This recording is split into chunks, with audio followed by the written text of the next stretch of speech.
जय पराशक्ति महामाई की जय. அன்னையின் அருளாலே ஒரு வார இடைவெளிக்கு பிறகு திருமணம் சற்சங்கத்துக்காக கூடியிருக்கிறோம். முதலிலே பிரார்த்தனை. இன்னருள் வேண்டுகின்றோம். எங்கள் நீதியும் தர்மமும் நிலைப்பதற்கே பொன்னவிர் கோயில்களும் எங்கள் பொற்புடை மாதரும் முதலையரும் நல்லணி வயல்கள் எங்கள் ஆடுகள் இன்னவை காத்திடவே அன்னை இணை மலர் திருவடி துணை புகுந்தோம். எம்முயிராசைகளும் எங்கள் இசைகளும் செயல்களும் துணிவுகளும் செம்மையுற்றிட அருள்வாய். நிந்தன் சேவடி அடைக்கலம் புகுந்து விட்டோம். உம்மையின் உடைமைகளும் திருமுன்னரிட்டஞ்சலி செய்து நிற்போம். அம்மைன சிவசக்தி எம்மை அமரர்தம் நிலையினிலாக்கிடுவாய். நின்னருள் வேண்டுகின்றோம். जय पराशक्ति महामाई की जय. அன்னையின் அருளாலே இன்னைக்கு கண்ணன் பாட்டுல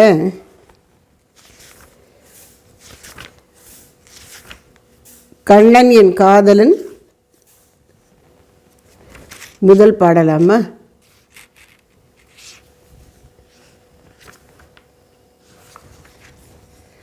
தூண்டில் புழுவினை போல். மகாலட்சுமி. ஹரி ஓம்.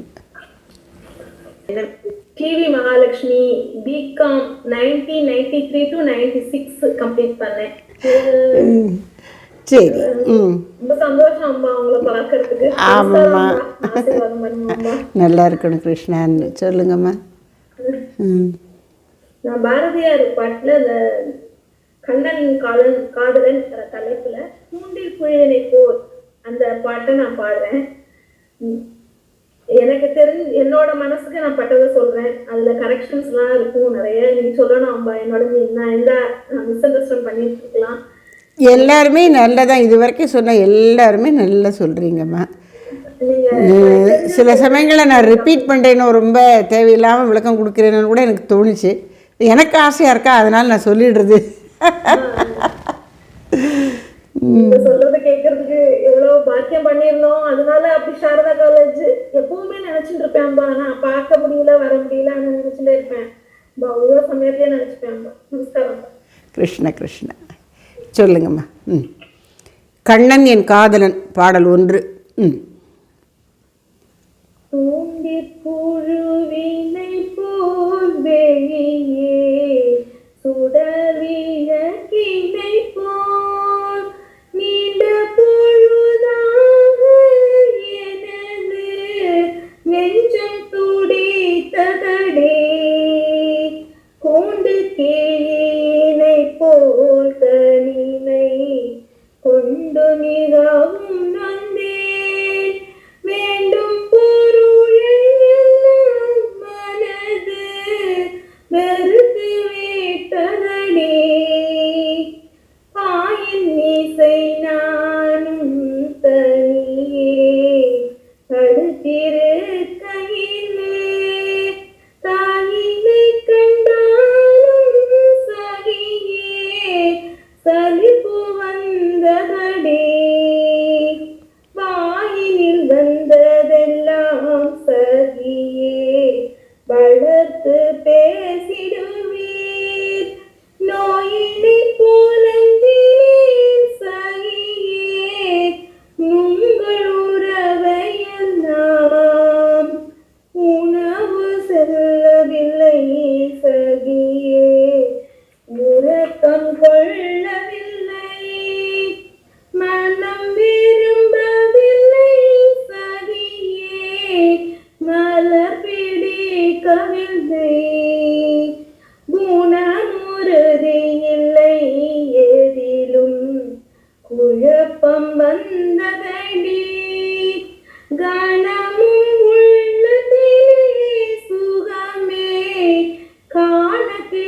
நினைத்ததில்லை.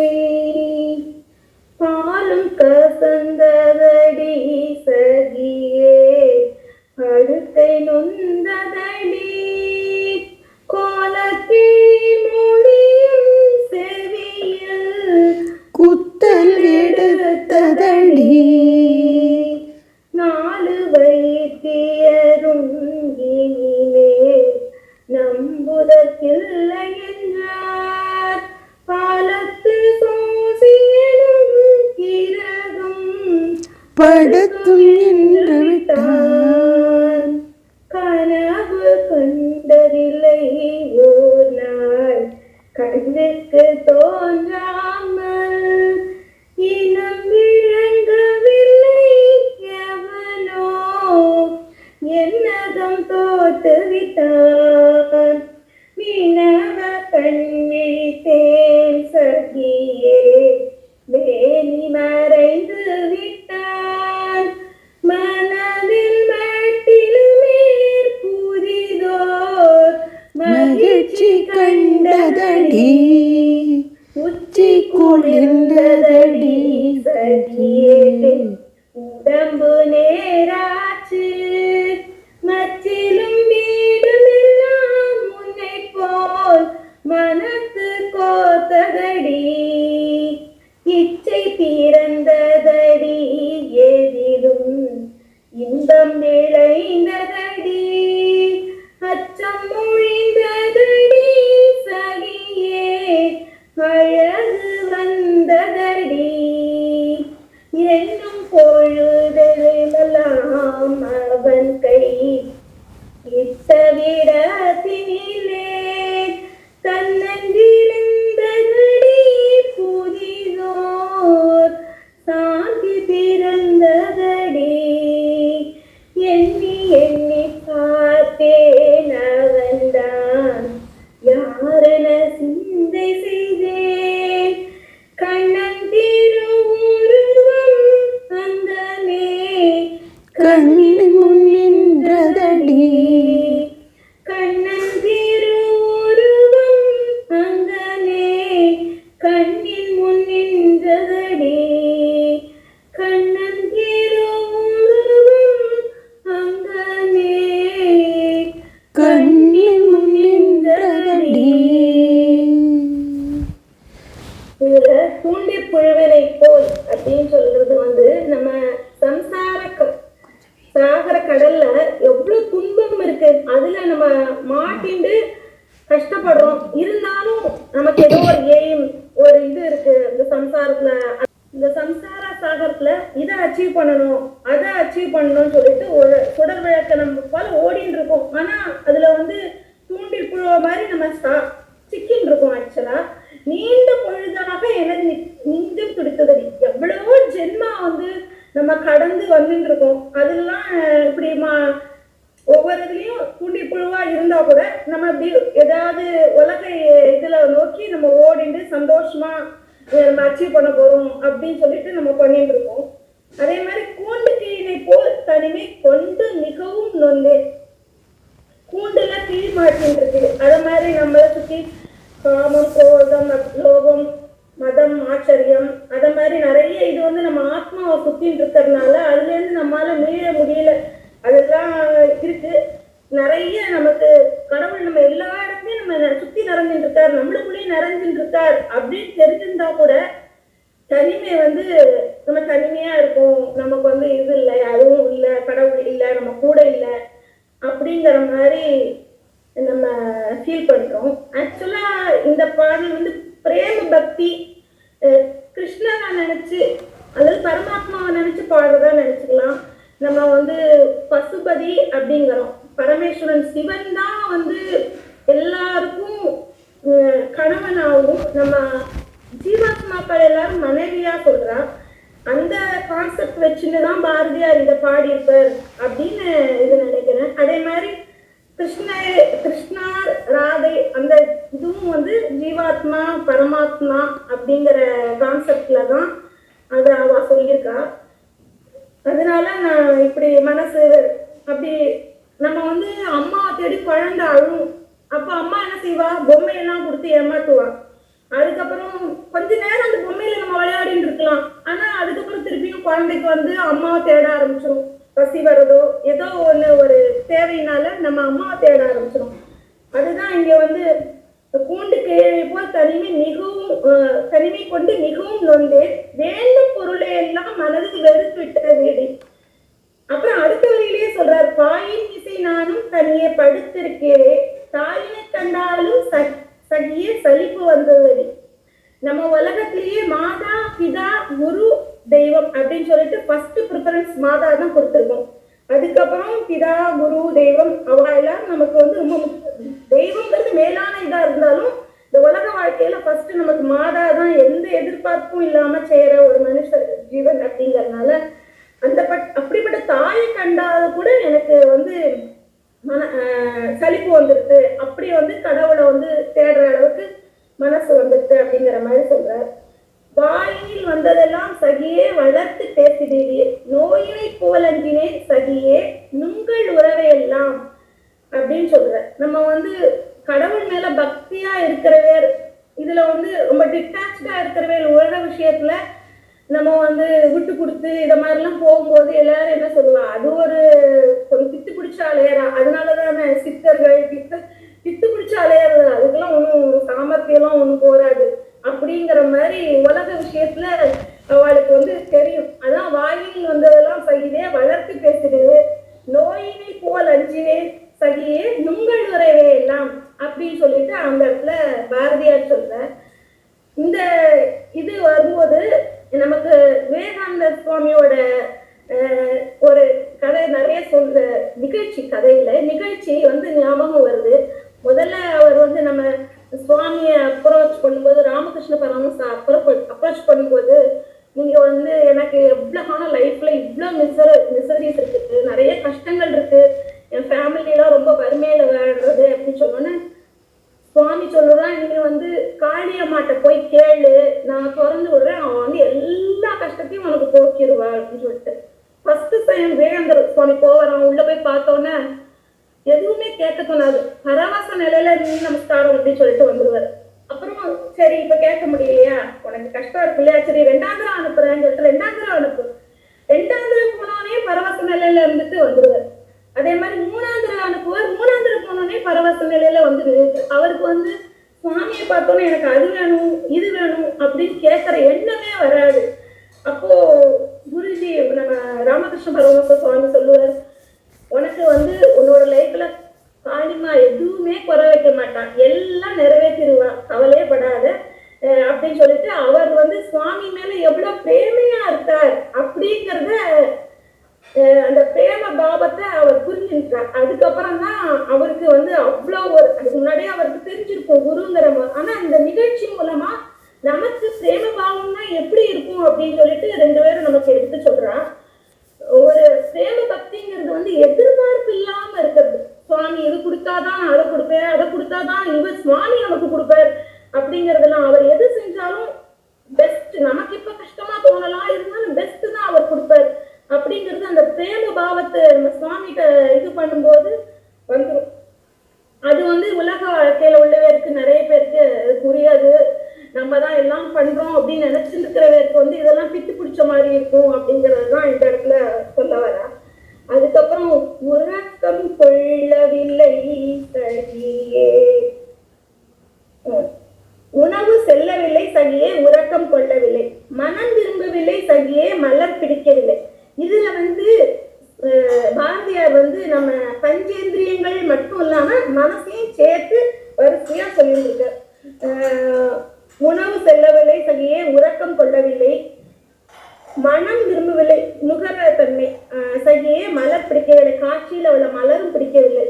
அப்புறம் உணவுறுதி இல்லை, எதிலும் குழப்பம் வந்ததடி, அதாவது என் மனசு வந்து உள்ள லயிக்க மாட்டேங்கிறது அப்படிங்கிறார். அப்புறம் கனமும் உள்ளத்திலே சுகமே காண கிடைத்ததில்லை, உள்ளத்துல வந்து சுகமே இல்லை.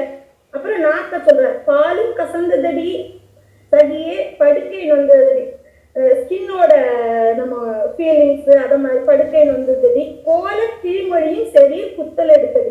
காதுல வந்து கோல கிழிமொழி கேட்டா கூட அது வந்து காதுல வந்து குத்தல் அப்படின்னு சொல்லிட்டு பஞ்சேந்திரியங்கள் மனம் எல்லாமே வந்து சுவாமி பார்ல போயிடுது அப்படிங்கிறது அவர் சொல்றார். அந்த சமயத்துல 4 வைத்தியரும் இனிமேல் நம்புவதற்கு இல்லை என்றார். மனசுல ஒரு பிரச்சனை, உடம்புல ஒரு பிரச்சனை வந்ததுன்னா வைத்தியரால கண்டுபிடிக்க முடியும். மனசுல ஒரு பிரச்சனை வந்துட்டு நான் வந்து எது நினைக்கிறேனோ அதுதான் கரெக்ட்னு நான் நினைக்கிற போது இந்த உடம்பு அவங்க வைத்தியரால இப்போ 1000 சைக்காலஜிஸ்ட் அது மாதிரி வந்திருக்கலாம், சைக்கியாட்ரிஸ்ட், ஆனா அது வந்து அவ்வளவுதான் பலன் கொடுக்காதுங்கிற மாதிரி. அப்புறம் பாதத்து ஜோதியனும் கிரகம் படுத்தும் என்று விட்டான் அப்படின்னு சொல்லிட்டு வைத்தியருக்கும் ஜோசியருக்கும் கொடுத்தார். கனவு கண்டதிலே ஒரு நாள் கண்ணுக்கு தோன்றாமல் இனம் விளங்கவில்லை எவனோ எண்ணகம் தொட்டு விட்டார். கரெக்டா நம்ம சுவாமி நம்மள்கிட்ட எப்ப அப்ரோச் பண்றார் அப்படிங்கறத வந்து நம்ம உள் உணர்வாலதான் தெரிஞ்சுக்க முடியும். அவரை வந்து நம்மளால நேர்ல அப்ப பார்க்க முடியாது. நிறைய விஷயங்கள்ல நம்ம ஃபீல் பண்ணிருப்போம். இந்த சமயத்துல கண்டிப்பா கடவுள் எனக்கு கை கொடுக்க ஒரு க்ஷணம் தான். அவர் வந்து சுவாமி சொல்ற மாதிரி அவருக்கு சரண்டர் ஆனவருக்கு ஒரு பிரச்சனை வந்ததுன்னா எப்பனாலும் அவர் நான் இருக்கேன் அப்படிங்கறத அவர் காமிப்பார். அது உணர்வு பூர்வமா அறிஞ்சா கண்டிப்பா நமக்கும் தெரியும். எவனோ என் அகம் தொட்டு விட்டார், அதாவது மனசை தொட்டு விட்டார் அப்படின்னு சொல்லிட்டு சொல்றார். வினவ கண் விழித்தார். ஆனா இந்த கண்களுக்கு அவர் கொல்லப்படலை. இனவ கண் விழித்தேன் சரியே மேனி வந்த உலக பார்க்கிற கண்களுக்கு வந்து அவர் குழப்பல. மனதில் மட்டுமே புதியதோர் மகிழ்ச்சி கண்டதடி. மனசெல்லாம் ஒரே சந்தோஷமா இருந்தது. சரி சுவாமி நம்ம கூட இருக்காரு அப்படிங்கிற ஒரு தெம்பு இருந்ததுன்னா மனசு எப்படி இருக்கும்? உச்சி குளிர்ந்ததடி சகிய உடம்பு நேராச்சு. மனசு நல்லா எடுத்து திருப்தியா இருக்கும், நமக்கு பிரச்சனை இல்லைன்னு நினைக்கும் போது உடம்பும் சரியாயிடும். அப்புறம் மச்சிலம் வீடுமெல்லாம் முன்னை போல் மனது கொத்தடிது. மனது கொத்ததடி இச்சை. இப்போ கடவுள் நம்மள்கிட்ட இருக்காருன்னா நம்மள்கிட்ட வந்து அனாவசியமா அவள்கிட்ட எதிர்பார்க்கிறேன் இவா பாசமா இல்லையே இத மாதிரி பிரச்சனையே இருக்காது. அப்போ சுத்தி உள்ளது எல்லாமே கடவுளோட ரூபமா தெரிவா. அப்போ அவ பண்ற பிரச்சனைகள் வந்து நமக்கு பெருசா தெரியாது. அதனாலதான் மனது கொத்ததடி இச்சை பிறந்ததடி.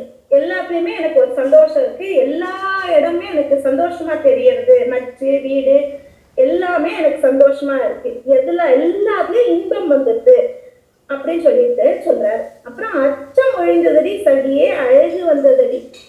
நம்ம கம்ப்ளீட்டா சுவாமி நம்ம கூட இருக்காரு அப்படின்னு நம்ம நினைச்சிட்டோம்னா நமக்கு பயம் கிடையாது. அவர் நம்மளை கைவிட மாட்டார். ஒரு பிரச்சனை நம்ம கொடுத்தாலும் அதை வந்து நம்ம சமாளிக்கிறதுக்கு திறனையும் அவர் நம்ம கூட இருப்பார், நமக்கு கொடுப்பார் அப்படிங்கிற நம்பிக்கைனால அச்சம் ஒழிந்ததடி சகியே அழகு வந்ததடி. அப்ப டென்ஷன் ஆக மாட்டோம், நம்ம கூலா இருப்போம், நம்ம அழகா இருப்போம். கண்டிப்பா யார்ட்டையும் கோவப்பட வேண்டியதில்லை, எரிஞ்சு விழ வேண்டியதில்லை. அதனால அழகு வந்ததடி. என்ன பொழுது எல்லாம் அவன் கை விட்ட விடத்திலே தன்னென்று இருந்ததடி புதியதோ சாந்தி பிறந்ததடி. சரி சுவாமி பட்டுட்டா நம்மளை தொட்டு ஆசீர்வாதம் பண்ணிட்டார், நம்ம வந்து இன்னுமே நமக்கு வந்து சில்லுன்னு இருக்கும், மனசு கூலா இருக்கும், உடம்பு கூலா இருக்கும். புதியதா இதுல பீஸ் சொல்றேன். நமக்கு சரண் அடைஞ்சாச்சுன்னா ஆட்டோமேட்டிக்கா பீஸ், அதாவது ஆனந்தம் சொல்றதோட சாந்தி. எந்த எதிர்பார்ப்பும் இருக்காது, ஏமாற்றங்களும் இருக்காது. அதனால நம்ம சாந்தியா ஆயிடலாம் அப்படின்னு எண்ணி எண்ணி பார்த்தேன். அவன் தான் யார செஞ்சது, யார் வந்து போயிருப்பா அப்படின்னு எண்ணி பார்க்கும்போதுதான் அப்புறம் இதெல்லாம் தாண்டி வந்தாச்சு. நமக்கு எந்த இதுவுமே ஆசை கிடையாது, நிரந்தரமா அவருக்கு சரண்டர் ஆயிட்டோம் அப்படிங்கிற நிலைமையில கண்ணனோட திருவுருவமே முன்னாடி வந்து நின்னது அப்படின்னு சொல்லிட்டு இந்த பாட்டுல சொல்ற. இதுல வந்து பிரேம பக்தி, சரணாகதி தத்துவம் இதெல்லாம் வந்து நம்ம உலக வாழ்க்கையில கவலை இல்லாம நிம்மதியா இருக்கலாம், எவ்வளவோ பிரச்சனைகள் இருக்கும் அப்படிங்கிறதுக்கு இந்த பாட்டு மூலமா அவர் சொல்றார் அப்படின்னு நான் புரிஞ்சுக்கிறேன். அருமையாக சொன்னீங்கம்மா, ரொம்ப சந்தோஷம். பாட்டும் நல்லா இருந்தது, பாடினதும் நல்லா இருந்தது, விளக்கமும் நல்லா இருந்ததுமா. கிருஷ்ணான்ட்டு எனக்கு சொல்கிறதுக்கு ரொம்ப இல்லை, ஆனாலும் சொல்கிறேனே. தூண்டில் புழுவினை போல் வெளியே சுடர் விளக்கினை போல் நீண்ட பொழுதாக எனது நெஞ்சம் துடித்ததடி. தூண்டிலில் மாட்டிக்கொண்ட புழு, அந்த புழு மீனுக்கு இரையாக போகிறது. அப்படி இந்த வாழ்க்கையில் ஏதேதோ நமக்கு இன்பம் தரும்னு நினச்சி அதை நாடி போய் நாம் கடைசியில் சிக்கிக்கிறோம். அப்படி அனித்யம் அசுக்கம் லோகம் அப்படிங்கிறார். இந்த உலகம் எப்படி இருக்கு? அனித்யம், நிலை இல்லாதது, அசுக்கம், சுகம் இல்லாதது, துக்கம் நிறைந்தது, துக்கமயமாய் இருக்கு. அதனால தூண்டில் புழுவினை போல் வெளியே சுடர் விளக்கினை போல். அதென்ன வெளியே சுடர் விளக்கினை போல்? வீட்டுக்குள்ளே விளக்கு ஏற்றி வச்சா அது அமைதியாக எரிந்து கொண்டு இருக்கும். அங்கே கூட காற்று ஜன்னல் வழியாக அடிச்சதுன்னா அது கலைஞ்சு வளைஞ்சு இல்லாமல் போயிடும். அதை வெளியில் கொண்ட விளக்க வச்சா, ஆனால் ஒரு மாடப்பிரையில் வச்சா கூட ஒரு பாதுகாப்பு இருக்கும். நட்ட நடுவில் வச்சாக்க எப்படி? அது அழிஞ்சு போகும். அது மாதிரி இவருக்கு உயிர் துடிக்கிறதான். நீண்ட பொழுதாக எனது நெஞ்சம் துடித்ததடி. கொஞ்ச நேரம் இல்லை, ரொம்ப நேரமா. சொன்ன மாதிரி ஜன்மாந்தரங்களில் இந்த உலக வாழ்க்கை மெய்யென்று எண்ணி அவனை மறந்து இதில் ஈடுபட்டு துன்பத்தையே இன்பம் என்று நினைத்து கொண்டு இவன் கஷ்டப்பட்டு அலைகிறான் இந்த ஜீவன். அது எப்படி இருக்குங்கிறதுக்கு ஒரு அழகான உதாரணம் சொல்றார் ஸ்ரீராமகிருஷ்ண பரமஹம்சர். நாய் என்ன பண்றது? எலும்பை கடிச்சு சுவைச்சு சாப்பிடுறது. எலும்பை, அந்த எலும்பை போட்டவன் அதில் இருக்கிற சதையெல்லாம் சாப்பிட்டுட்டு தான் அவனே வெத்து எலும்பை போட்டிருக்கான். இந்த நாய் போய் அந்த எலும்பை பிடிச்சி வக்கு வக்குன்னு கடிக்க கடிக்க அது என்ன ஆகுது? அந்த எலும்பு குத்தி நாக்குலேருந்து ரத்தம் வருது. நாயினுடைய நாக்கிலிருந்தே ரத்தம் வருகிறது. அந்த ரத்தத்தை சுவைத்து கொண்டு ஆஹா நல்லா இருக்கேன் நல்லா இருக்கேன்னு சொல்லி திரும்பவும் மேலும் மேலும் இந்த எலும்பை கடிக்கிறதா. கருத்து என்ன? இந்த உலக விஷயங்களிலே இன்பம் இருக்கிறது என்று நினைத்து அதை ஆசையோடு ஆர்வத்தோடு பாஞ்சு போய் எடுத்து அனுபவிக்கிறோம். அது நம்மை புண்படுத்துகிறது. ஆனால் இன்பம் இருக்கிறது என்று நாம் எப்படி நினைக்கிறோம்? நம்மிடம் உள்ள இன்பம் அதன் மீது ஏற்றி உணரப்படுகிறது. இப்போ எனக்கு ஜாங்கிரி பிடிக்கும்னா ஜாங்கிரி சாப்பிடும்போது என்னுடைய ஆத்மானந்தத்தை உணர்வதற்கு அது ஒரு விதத்தில் எனக்கு மன அமைதியை கொடுத்து உதவுகிறது. உங்களுக்கு காராச்சேவு பிடிக்கும்னா காராச்சேவு பிடிக்கும் பொழுது ஒரு மன அமைதி எல்லாம் அடங்கி திரும்ப அந்த உள் ஆனந்தத்தை உணர்றீங்க. அதனால அது பிடிச்சிருக்கு. அப்போ நம்மளுக்கு எது பிடிச்சிருக்குன்னு சொல்கிறோமோ அது உண்மையிலே ஒரு ஆத்மானந்தத்தை நம்மை உணர வைக்கிறது. அதான் ரகசியம். அது இல்லை, அது தெரியாமல் இதை நாய் எலும்பை கடித்த மாதிரி உலக விஷயங்களில் திரும்ப திரும்ப நம்ம ஈடுபடும் பொழுது இந்த மனசை சாந்தப்படுத்தி உள்ள திருப்புற சக்தி இருக்கும்போது தான் நாம் அந்த ஆனந்தத்தை உணர்வோம். அப்படி உள்ள திரும்பாமல் வெளியில் இருக்கிறது உண்மை என்று நினைத்து போய் அனுபவிக்கும் போது துன்பம் தான் மிஞ்சும். அதனால தூண்டில் பொழுதினை போல் வெளியே சுடர் விளக்கினை போல் நீண்ட பொழுதாக என் நெஞ்சம் துடித்தது. எப்படி இருக்கிறேன்? கூண்டு கிளியினை போல் தனிமை கொண்டு மிகவும் நொந்தேன். கூண்டில் அடைபட்ட கிளி சிறைப்பட்டிருக்கின்றது.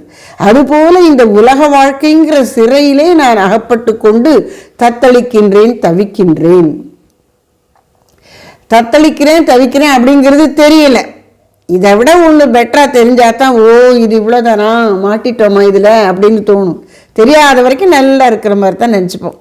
இவருக்கு தெரிந்து விட்டது. யாரு? கண்ணனை தெரிந்து விட்டதுனால இந்த உலக வாழ்க்கை எப்படி இருக்கு?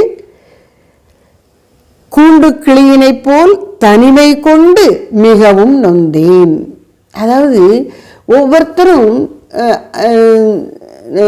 அன்பு நட்பு அதெல்லாம் கொண்டு இருக்கிறவர்கள் நமக்கு அன்பை காட்டுவாங்க, உதவி செய்வாங்க. ஆனால் எவ்வளவு நேரத்துக்கு? ஏதோ ஒரு கட்டத்தில் அவர்கள் வேலையை பார்க்க அவங்க போயிடுவாங்க. அது தப்பே கிடையாது. அப்போது ஒரு ஸ்டேஜில் நாம் தனியாக நிற்கிற மாதிரி இருக்கும் இந்த உலகத்தில். அந்த மாதிரி ஒரு நெருக்கடி எல்லாருக்கும் வாழ்க்கையில் ஒரு தினம் வரும். அர்ஜுனனுக்கு அந்த நெருக்கடி எப்போ வந்தது? போர்க்களத்தில் வந்தது.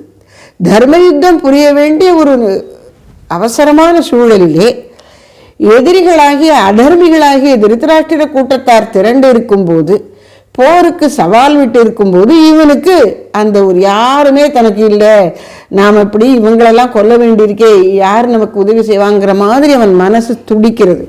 அப்படி இந்த உலகத்தில் எல்லாம் இருந்தாலும் ஒரு தனிமை வெறுமை வருது.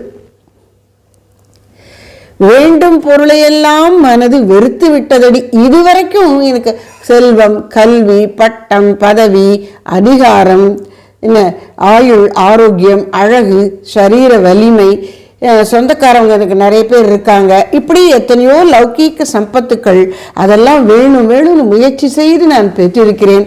அதை குறித்து எனக்கு ஒரு பெருமை மகிழ்ச்சி இருக்குது. இன்னைக்கு எப்போ இறைவன் மீது நாட்டம் இந்த இதில் ஒன்றும் இல்லைன்னு தெரியும் போது என்ன ஆகிடுதான், இதுவரைக்கும் நான் விரும்பின பொருட்களை எல்லாம் வேண்டும் பொருளையெல்லாம் மனது வெறுத்து விட்டதடி. அது எதுலேயும் எனக்கு நாட்டம் போகலை. பணத்தை கொடுத்து என்னை வாங்க முடியாது. மீராபாயை அவர் இந்த ராஜா ராஜா தன் கடமை செய்கிறாப்பா, அவர் போக்கில் அவர் பண்ண தப்பு இல்லை. மீராவுடைய கணவர் இப்போ நான் அரசாங்கத்தில் இந்த சபையில் நான் இருக்கேன், எல்லாரும் கப்பங்கட்ட போகிறாங்க. அப்போ ராணியாக நீ அழகாக அலங்காரம் பண்ணி கொண்டு பக்கத்தில் உட்காந்துருக்கணும், அதை விட்டுவிட்டு எங்கேயோ பஜனை பண்ண போயிட்டேன்னு அவர் மனைவியை திட்டுறார்.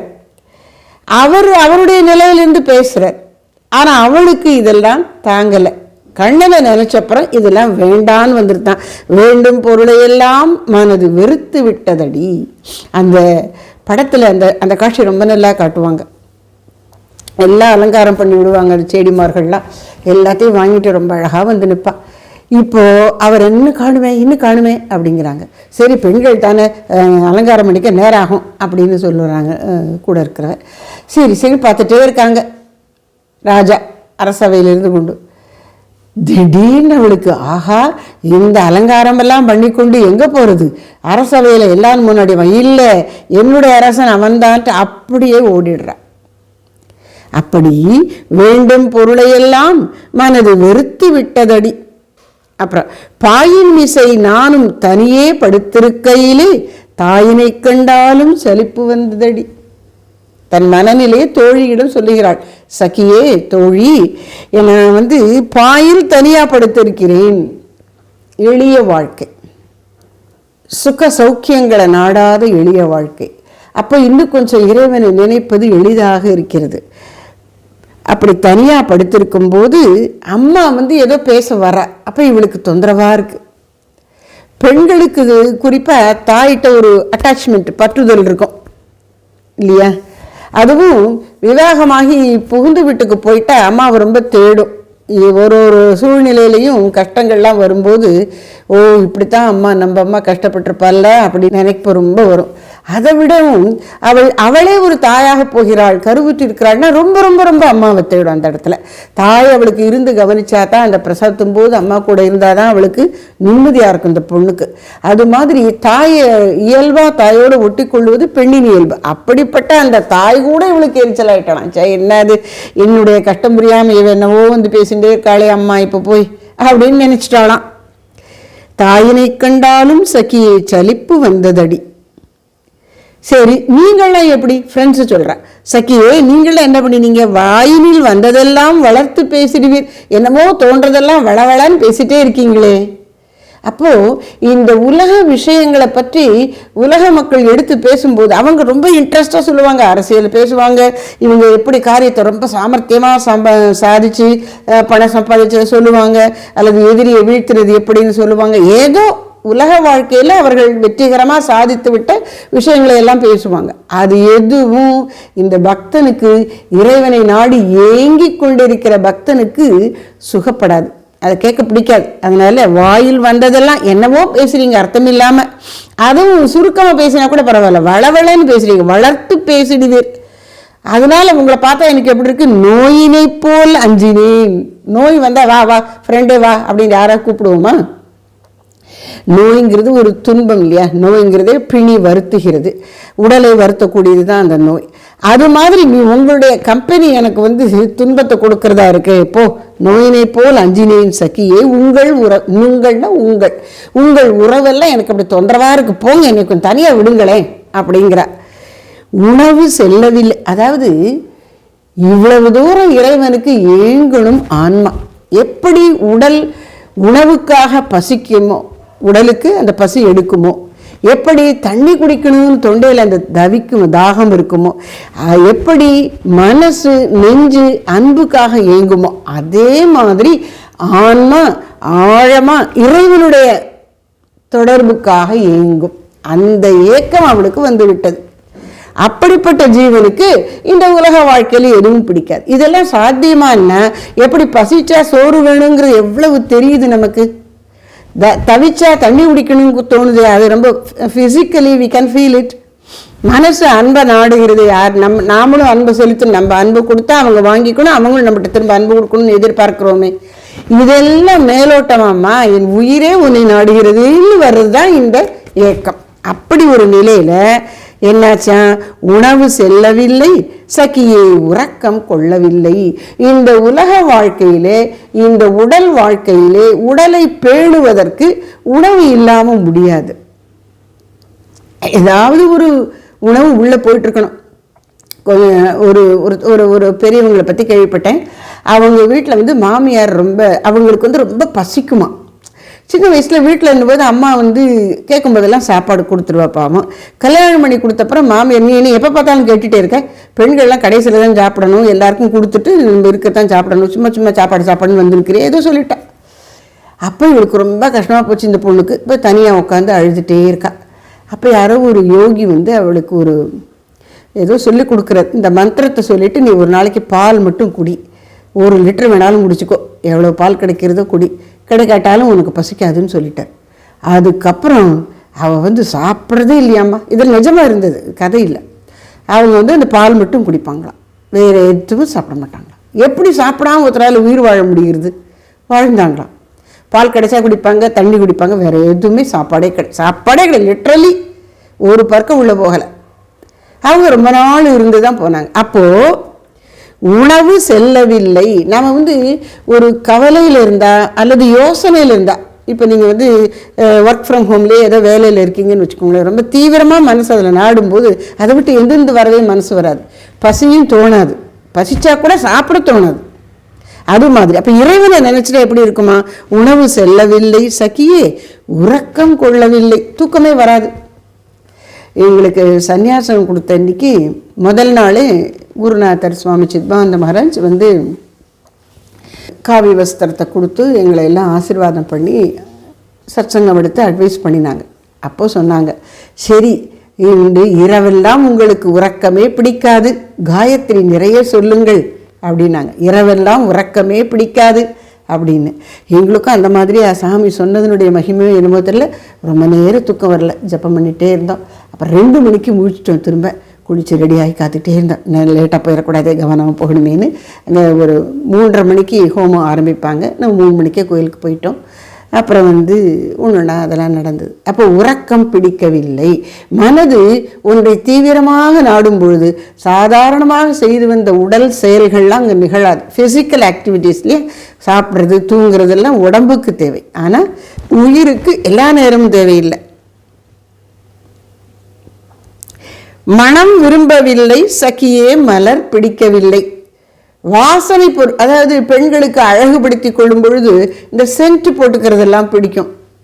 ஒரு காலத்தில் பிடிச்சிருந்த அந்த சென்ட் இப்போ எனக்கு பிடிக்கல, மனம் பிடிக்கவில்லை. மலர் பிடிக்கவில்லை, அது மென்மையாகவும் வாசனையாகவும் அழகாகவும் இருக்குது அந்த மலர், ஆனால் எனக்கு பிடிக்கல. இந்த பூச்சிமுடி கொள்வது பெண்களுக்கு ரொம்ப இஷ்டம், எனக்கு பிடிக்கலன்ட்டா. குணம் உறுதி இல்லை, என் இயல்புல ஒரு உறுதி இல்லாமல் இருக்குது, ஏன்னா மனசெல்லாம் அங்கே இருக்குது, இது எதுவுமே எனக்கு நாடலை. எதிலும் குழப்பம் வந்ததடி. உலக விஷயங்களை இது என்னத்துக்காக செய்கிறோங்கிறதே ஒரு புரியாமல் இருக்கு. ஏன் எல்லாம் என் சிந்தனை என் உணர்வு அங்கே போச்சு, இறைவனிடம் போய்விட்டது. அதனால உலக விஷயங்கள் எதுலையும் எனக்கு ஒரு குழப்பம் தான் மிஞ்சிரு. இது என்னது, என்ன செஞ்சுட்ருக்கோம், இப்போ எங்கே இருக்கோம்? சில சமயங்களில் நம்ம கனவு கண்டு முழிச்சிட்டோம்னா எங்கே இருக்கோம் அப்படின்னு நமக்கே ஒரு குழப்பமாக இருக்கும்ல. அந்த மாதிரி உலக கனவுலேருந்து விழித்து கடவுள்கிட்ட போகணும்னு துடிக்கிற ஒரு ஜீவனுக்கு இந்த உலக வாழ்க்கைங்கிறது குழப்பம் தருவதாக இருக்குமா. அப்புறம் கணமும் உள்ளத்திலே சுகமே காண கிடைக்கவில்லை, எனக்கு ஒரு சுகமும் இல்லை. அதாவது இந்த உலக வாழ்க்கையை மெய்யென்று நம்பிக்கொண்டிருந்தால் அதில் சுகமில்லை என்று அவள் உணர்கிறாள். அந்த ஜீவன் அந்த உணர்வை மேலும் சொல்லுகிறார். இந்த இடத்துல மகாலட்சுமி நல்லா சொன்ன மாதிரி 5 இந்திரியங்களாலும் நாம் எதையெல்லாம் அனுபவிக்கிறோமோ அதெல்லாம் ஒரு காலத்தில் ரொம்ப ஆசையோடு ஆர்வத்தோடு இந்த ஜீவன் பல ஜென்மங்களாக வாங்கி வாங்கி லபக்குன்னு முழுங்கி இருக்கான். இப்போ அதெல்லாம் ஒன்றும் வேண்டாம், எனக்கு இறைவன் போதும் என்று அந்த உயிர் இயங்குகிறது. அதனால் இப்போ சாப்பிட பிடிக்கலன்னு சொல்லியாச்சு, வாசனைகள்லாம் எனக்கு வேண்டாம், என் குணத்திலே ஒரு ஸ்டெடினஸ் இல்லை, எதுவுமே எனக்கு சுகம் இல்லாமல் இருக்குது, எதுவுமே சுகம் தர மாட்டேங்கிறது, பாலும் கசந்ததடி, அமிர்தம் போன்ற உணவு பால் அது கூட எனக்கு வேண்டாம், படுக்கை நொந்ததடி, படுத்து தூங்க முடியல, தூக்கம் வந்தால் தானே படுக்கை வேணும், இப்போ எனக்கு படுக்கையும் பிடிக்கல, கோலக்கிளி மொழியும் செவியில் குத்தல் எடுத்ததடி, அதாவது பெற்றுங்கிறாங்க இல்லையா, அந்த மாதிரி தனக்கு பிடித்த ஒரு பிராணி, செல்லப்பிராணி வளர்க்குறது. அப்போ அந்த செல்லப்பிராணியை மனுஷங்க போலவே ட்ரீட் பண்ணுவாங்க. செல்லப்பிராணியை வளர்க்குறவங்களுக்கு அது ஒரு பிராணி இல்லை, ஒரு சகா, தோழி, சகி. அந்த கிளிகிட்ட எப்பவும் பேசுவா. இப்போ கண்ணனை நினைச்சப்புறம் அந்த கிளியோட பேச்சும் கூட காதில் குத்துதான். கிளி குரலை இனிமே கீச்சு கீச்சுன்னு இருக்குன்னு சொல்லுவோம், அந்த கிளியின் வார்த்தை இவளுக்கு காதில் குத்துகிறதான். கோலக்கிளி மொழி, கோலக்கிளின்னா அழகிய கிளி, அது பார்க்கறதுக்கும் அழகாக இருக்குது, வண்ணம் அழகாக இருக்குது, வடிவம் அழகாக இருக்குது, குரல் இனிமையாக இருக்குது. அப்படிப்பட்ட கோலக்கிளி மொழியில் செவியில் குத்தல் எடுத்ததடி. அப்புறம் இப்படியே தொடர்ந்து இவ இருக்கவும் அம்மாவுக்கு பயமா போச்சு, இவர் ஒரு மாதிரி இருக்காளே, என்ன பண்ணுறது தெரியலன்னு முதல்ல தாய்மார்களுக்கு என்ன தோணும், என்ன கிரகம் சரியில்லை போல் இருக்கே, அப்போ நம்ம போய் ஜோசிகிட்ட போய் என்னன்னு கேட்போம் அப்படின்னு பாலத்து ஜோசியன்ட்டு போய் கேட்குறா. பாலத்தில் இந்த பாலத்து ஜோசியன் அப்படின்னு இவர் குறிப்பிட்டிருக்கிறதுக்கு அவங்க சொல்கிறாங்க, நிஜமாவே அவர் இருந்த இடத்துல அந்த ஊரில், அப்போ அது பாண்டிச்சேரியா கடையமான்னு எனக்கு சரியாக நினைவில்லை, அந்த ஊரில் பாலத்துக்கிட்ட ஒரு ஜோசியன் இருப்பானா, அவர் அதை பார்த்துருக்கிறார். அதை அப்படி பாட்டில் குறிப்பிட்டார், பாலத்து ஜோசியனும் கிரகம் படுத்தும் என்று சொல்லிவிட்டான். அப்போ நேரம் சரியில்லைம்மா, அதனால் இப்படித்தான் இருக்கும், கொஞ்சம் ஜாகிரதையாக பார்த்துக்கோங்க அப்படின்னு வேற இன்னும் கொஞ்சம் பயமுறுத்தி விட்டு அனுப்பிச்சுட்டான். அப்புறம் 4 வைத்தியரும் இனிமேல் நம்புவதற்கில்லை என்றார். நாடியை பார்த்தாங்க, அதை பார்த்தாங்க, இதை பார்த்தாங்க, ஒன்றும் சொல்லிக்க முடியாதுமா, நான் உங்களுக்கு கேரண்டி கொடுக்க மாட்டேன்னுட்டார் வைத்தியர். இப்படி இருக்கும்போது, அதாவது எவ்வளவு தூரத்துக்கு கொஞ்சம் உலக ஆசை இருந்தாலும் பகவான் தன்னை கொடுக்கறதுக்கு கொஞ்சம் வெயிட் பண்ணுவார், நான் வரத்துக்கு இன்னும் நேரம் வரல அப்படின்பார்.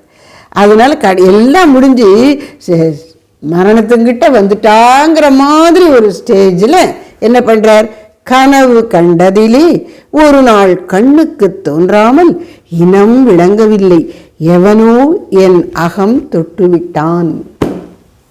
அதாவது நாம் இந்த பஞ்சேந்திரியங்களுக்கும் மனசுக்கும் புலப்படக்கூடிய புற உலகத்தான் உண்மை என்று நம்பிக்கொண்டிருக்கிறோம். ஆனால் இது ஸ்தூலமான உலகம், வெளியில் இருக்கக்கூடியது. இதுக்கு மேலே நுண்ணியதாக சூக்ஷ்ம பிரபஞ்சம் இருக்குது. நம்முடைய மனசு மாதிரி, உடம்பு மாதிரி இந்த புற உலகம் இருக்குது ஸ்தூலமாக, நம்ம மனசு சூட்சுமமாக இருக்குது, அது மாதிரி சூட்சும பிரபஞ்சம் இருக்குது. அதற்கு மேல் அதிசூட்சுமமாய் இறைவன் வடிவங்களை கடந்தவனாய் இருக்கின்றான்.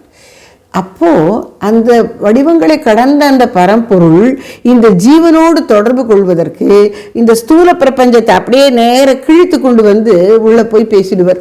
எக்ஸ்ரே நம்ம பாடியை சடையை மேலே இருக்கக்கூடிய பகுதியை கிழித்துட்டு மேலே உள்ளே போய் எலும்பு வரைக்கும் காமிச்சு கொடுத்துறது இல்லையா, அது மாதிரி அவர் இந்த சூக்ஷ்ம உலகத்தை ஸ்தூல உலகத்தை தாண்டி கொண்டு சூக்ஷ்மத்தில் நம்மள்கிட்ட பேசுவார். அதுக்கு கனவு எடுத்துப்பார். அதனால் பல நேரங்கள் பல பக்தர்களுக்கு கனவுல சொல்கிறாங்க பார்த்தீங்களா, அது நிஜமாகவும் இருக்குது. சில சமயங்களில் கனவுல நம்ம பார்ப்பது உண்மையிலேயே நடக்கிறதாகவும் இருக்கும். அதனால அப்படி கனவை கடவுள் கனவுங்கிற வாய்ப்பை பயன்படுத்தி கொண்டு ஜீவனோடு பேசுவார். அது மாதிரி கனவு கண்டதிலே ஒரு நாள் கண்ணுக்கு தோன்றாமல், யாருன்னு தெரியல, ஏதோ கனவுல ஒரு அனுபவம் இவளுக்கு, உருவம் கண்ணுக்கு தெரியல. ஆனா என்ன பண்ணறான், எவனோ என் நகம் தொட்டு விட்டான், யாரும் தெரியல, என் மேல அப்படி கையை வச்சான் பாரு, அப்படியே குழு குழுன்னு என்னுடைய வருத்தங்கள் எல்லாம் போச்சு, தாப்பங்கள் எல்லாம் தணிந்தது, இனம் விளங்கவில்லை, அவன் யார் என்று எனக்கு புரியவில்லை. I could not identify him. என் நகம் தொட்டு விட்டான், என் உள்ளத்தை உயிரை தொட்டு விட்டான், உயிருக்கு உயிராக அவன் இருப்பதை உணர்த்தி விட்டான். அந்த ஆத்ம சாட்சா்காரம், ஈஸ்வர சாட்சா்காரம்ங்கிறது எவ்வளவு நேரம் எடுக்கும்னா ஒரு நொடி பொழுது. இந்த நெல்லின் ஊகு போகலங்கிறாங்க, நெல்லுடைய நுனி இருக்கு பாருங்க, அது எவ்வளவு ஒல்லியா இருக்கும், அது மாதிரி அப்படி சீக்கிரம் வந்துருமா. மின்னல் கொடி போல, மின்னல் எவ்வளவு நேரம் எடுத்துக்கும் வீச மேலேந்து கீழே வரத்துக்கு, எவ்வளவு சீக்கிரம் வருது, அவ்வளவு சீக்கிரம் உள்ளத்தில் உணர்ந்து விடுவானா. அது வரைக்கும் இவன் ஜென்மாந்திரமா படுற கஷ்டங்கள் அதெல்லாம் ஒரு பக்கம் இருக்கும். ஒரு கணப்பொழுதில் அந்த ஈஸ்வர அனுபவம் வந்து விடுகிறது. அதனால என்ன சொல்றார், என்ன எவனோ என்னகம் தொட்டு விட்டான், வினவ கண் விழித்து யார் இது, என்ன நடந்தது அப்படின்னு கேட்கறதுக்காக கண்ணை முழிச்சு பார்த்தாளாம். சகியே மீனி மறைந்து விட்டான், என்னை தொட்டு எனக்கு ஒரு குளிர்ச்சியை, இந்த உலக தாப்பங்களையெல்லாம் நீக்கும்படியா அருள் புரிந்த போது கூட அவன் என் கண்ணுக்கு தெரியல, கண்ணை முழிச்சு பார்த்த போதும் தெரியல, மேனி மறைந்து விட்டான்.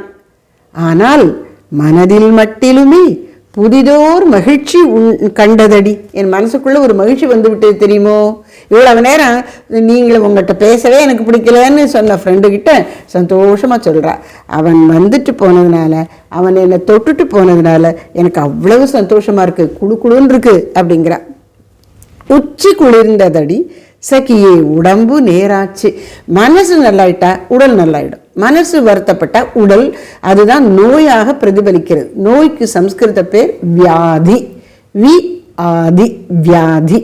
ஆதி அப்படிங்கிறது டென்ஷன், டென்ஷனுக்கு வார்த்தை ஆதி. அந்த ஆதிங்கிற மனக்கொதிப்பு அதுதான் வியாதியாக வருது, மனக்கொதிப்பு தான் அப்புறம் உடலில் வியாதியாக வருது. எஸ்பெஷலி பிபி சுகர் இதெல்லாம் மனசில் ரொம்ப கவலை இருந்தால் தான் வரும். அதனால இவளுக்கு மனசு நல்லான உடனே உடம்பு நல்லாயிடுச்சான், உடம்பு நேராச்சு. அப்புறம் மச்சிலும் வீடுமெல்லாம் முன்னை போல் மனத்துக்கு ஒத்ததடி. வீட்டில் மச்சி இருக்கா, மச்சி மாடி, first floor, second floor, terrace, அங்கே போய் உட்காந்து தனியெல்லாம் பாடுவா, பேசுவா, வானத்தை பார்த்துப்பா, என்னத்தையும் பண்ணியிருப்பா.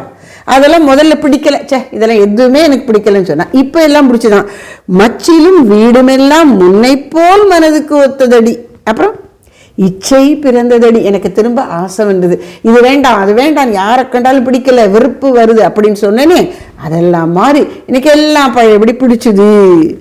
எதிலும் இன்பம் விளைந்ததடி. ஏன்னா இப்போ நான் அதெல்லாம் பழையபடி சுவைக்குரிய பொருட்களாக, இந்திரிய போகத்துக்குரிய பொருட்களாக நான் பார்க்கல. கண்ணனின் அருள் எனக்கு இவற்றின் மூலமெல்லாம் வருகிறது என்று அவன் எனக்கு உணர்த்தி விட்டதால் எல்லாம் எனக்கு பிடிச்சிருக்கு. இச்சை பிறந்ததடி, எதிலும் இன்பம் விளைந்ததடி, அச்சம் ஒழிந்ததடி. அதாவது நமக்கு எப்போ உண்மையான அபயம் வரும்னா ஆண்டவனுடைய அருளை நேரடியாக பெறும்போது தான், தரிசிக்கும் போது தான் நமக்கு பயம் நீங்கும், ஆசையும் அப்போ தான் ஒழியும். பரம் திருஷ்டுவா நிவர்த்ததே கீதையில் சொல்கிறார் பகவான். நீ ஒருத்தன் ரொம்ப சின்சியராக சாதனம் பண்ணுறான், தப்பு பண்ணாமல் இருக்கணும், ஆசைக்கு அடிமைப்பட்டக்கூடாது, அப்படி ரொம்ப கவனமாக இருந்து தன்னை காப்பாற்றி கொண்டு வருகிறான். அப்படின்னாலும் கூட அவனுக்கும் இந்த மனசு ஜென்மாந்திர வாசனையின் காரணமாக கீழே இழுக்கும். எப்போத்தான் இந்த போராட்டமும், எப்போ பார்த்தாலும் இப்படி போராடி கொண்டே இருக்கணுமா அப்படின்னா பரம் திருஷ்டுவா நிவர்த்தத்தை, எப்போ அவனுக்கு பரமாத்ம தரிசனம் கிடைக்கிறதோ, பகவான் அவன் இதயத்தில் தரிசிக்கிறானோ, அந்த கணம் இந்த ஆசையெல்லாம் எங்கே போச்சுன்னு தெரியும். சூரியனை கண்ட பனி போல ஆசை, அச்சம், கோபம் எல்லாம் போயிடும். அப்போ இங்கே அச்சம்னு ஒரு வார்த்தையை சொல்கிற, நாம் ஆசையும் போட்டுக்கலாம், கூடவே சினம் அல்லது கோபத்தையும் போட்டுக்கலாம். ஆசை, அச்சம், வெறுப்பு எல்லாமே அவனுக்கு போயிடும். இந்த சாதாரண மனித உணர்ச்சிகள் எல்லாம் அவனிடம் மேம்பட்டு புனிதமடைந்து தெய்வீகமாகிவிடும். அச்சம் ஒழிந்ததடி, அதனுடைய விளைவு என்ன? அழகு வந்ததடி. அப்போ உள்ளத்தில் வந்த அந்த தெய்வீகம் புறத்திலே ஒரு பொலிவாகவும் அழகாகவும் வெளிப்பட்டது. இப்படி ஒரு அனுபவத்தை நினைச்சு பார்த்தா இவ்வளவு நல்லா இருக்கு. எண்ணும் பொழுதிலெல்லாம் அவன் கை இட்ட இடத்தினிலே தன்னென்று இருந்ததடி. இந்த அனுபவம் நடந்தது எப்பவோ, ஆனா இப்போ எனக்கு அதை நினைச்சு பார்த்தாலே அப்படி அந்த குளிர்ச்சியா இருக்கு அப்படிங்கிற. இது அதாவது நமக்கு இந்த மாதிரி ஒரு ஆன்மீக அனுபவங்கள் ஏதோ ஒரு வகையில் நாம் இறைவனுடைய அருளை உணரும் போது அந்த ஆனந்த அனுபவத்தை திரும்ப திரும்ப தியானம் பண்ணணும்னு சுவாமிஜி சொல்லுவாங்க. சுவாமி சித்பானந்த மகாராஜ் சொல்லுவாங்க, ஒரு தரம் ஒரு சகோதரி, ஒரு பிரம்மச்சாரிணி, இன்னைக்கு தியானம் ரொம்ப நல்லா இருந்தது சாமி, எனக்கு ஆனந்தமாக இருக்குது அப்படின்னாங்க. உடனே சாமி சொன்னாங்க, சரி இதோட விட்டுறாத, இந்த ஆனந்தத்தை தியானம் பண்ணு அப்படின்னாங்க. தியானம் பண்ணும்போது ஆனந்தமாக இருந்தது. இப்போ நம்ம இங்கே சாதாரணமாக என்ன சொல்லுவோம், தியானம் பண்ணும்போது மனசு அலையும் சாமி, அடங்க மாட்டேங்க சாமி, எண்ணங்களா ஒரு சாமி, இப்படிலாம் தானே சொல்லுவோம். அவங்க சொல்கிறாங்க எனக்கு ஆனந்தமாக இருந்ததுங்கிறாங்க. சரி, அப்போ நீ என்ன செய்யணும், அந்த ஆனந்தத்தை தியானம் பண்ணு. அப்படின்னு என்ன அர்த்தம், மனது தன்னை அறியாமல் அமைதி அடைந்து அந்த ஆனந்த நிலை எப்படி இருந்ததுன்னு அதில் போய் சொக்கிக்கும். அது மாதிரி இவளுக்கு கண்ணன் அந்த கனவுல வந்து அவனை தொட்டதுனால திரும்ப திரும்ப அதே நினைக்கிறானா. புதிதோர் சாந்தி பிறந்ததடி, அசாந்தசிய குத சுகம். சாந்தி இல்லாதவனுக்கு சுகம் கிடையாது, வாழ்க்கையில் எதுவுமே சுவிக்காது. மன அமைதி இல்லைன்னா என்ன பக்கத்தில் இருந்தாலும் நமக்கு அதனுடைய அருமையை உணர முடியாது. ஏன்னா மனசு தான் அமைதி இல்லையே, மனசு தான் அதை உணரணும். அப்போது சாந்தி இருந்தால் தான் அனுபவங்கள் கிடைக்கும், சாந்தி இருந்தால் தான் அறிவு மேலோங்கும். அதனால சாந்தி பிறந்ததடி. கண்ணனை கண்ட பிறகுதான், கண்ணன் என்னை கண்டு என்னை தொட்டு ஆசீர்வதித்த பிறகுதான் எனக்கு உள்ளத்தில் அமைதி வந்தது. எண்ணி எண்ணி பார்த்தேன், திரும்ப திரும்ப நினைச்சு பார்க்கறானா. ஒரு பஜனை பாட்டு சொல்லுவாங்கல்ல, எண்ணி எண்ணி பார்க்கணும், ஏகாந்தமா இருக்கணும், திரும்ப திரும்ப நினைக்கணும். இப்போ மனசனுடைய ஒரு இயல்பு என்னன்னா, ஏதாவது ஒரு நிகழ்ச்சி பலமாக இருந்துட்டு அதை திரும்ப திரும்ப நினைக்கும். பொதுவாக வந்து இப்போ யாராவது நம்மளை திட்டாங்க, குறை சொல்கிறாங்க, தப்பு சொல்கிறாங்கன்னா அதை கூட 4 தடவை நினைக்கும். அதை விட்டுறணும். இறைவனுடைய அருளை உணர்ந்திருக்கோமா, அதை 20 தடவை நினைக்கணும். இது நல்லா இருக்கே, இந்த விஷயங்கள் எல்லாம் நல்லா இருக்கே அப்படின்னா அதை 10 தடவை நினைக்கணும். எண்ணி எண்ணி பார்க்கணும், திரும்ப திரும்ப நினைக்கணும். நல்லதை நம்மளை உயர்த்தக்கூடிய விஷயங்களை எண்ணி எண்ணி பார்க்கணும். எண்ணி எண்ணி பார்த்தேன், அவன்தான் யார் என சிந்தை செய்தேன். அப்போ நமக்கு கிடைச்ச அந்த இறை அனுபவத்தை மேலும் நுணுகி மனசு அதில் செலுத்தும் பொழுது அந்த இறைத்தன்மையை உணர்வதற்கு மனது அப்படியே தயாராகிறதாம். கண்ணன் திருவுருவம் அங்கனே கண்ணின் முன் நின்றதடி. கடைசியில் அழகாக முடிச்சிட்டா. யார் அதுன்னா கண்ணன் தான். கண்ணன் வந்துதான் எனக்கு காட்சி தந்தான், என்னை ஸ்பரிசதீட்சின் மூலம் தொட்டு ஆசீர்வதித்தான், அவனை உணர்வித்தான். உணர்ந்தேன், உயிர் பெற்றேன், அமைதி அடைந்தேன், ஆனந்தமுற்றேன், எல்லாம் கண்ணன் என் காதலனால் என்று அழகாக பாடியிருக்கின்றார். அந்த மாதிரி இந்த கண்ணன் பாட்டு முழுவதுமே எப்படி நாம் வந்து உயிர் இறைவனை நினைக்கிறது. நாம் தான், பாரதியார் தான், நாம் தான் அந்த உயிர். கண்ணன்கிறது இறைவன். அவரவருடைய இஷ்ட தெய்வத்தை அங்கே வச்சுக்கணும். வச்சு நம்ம வந்து இறைவனோடு அவருடைய அனுபவத்தெல்லாம் அப்படி சொல்கிற ரொம்ப ஒரு அற்புதமான பாடல் நமக்கு இன்றைக்கு சிந்தனைக்கு கிடைத்திருக்கிறது.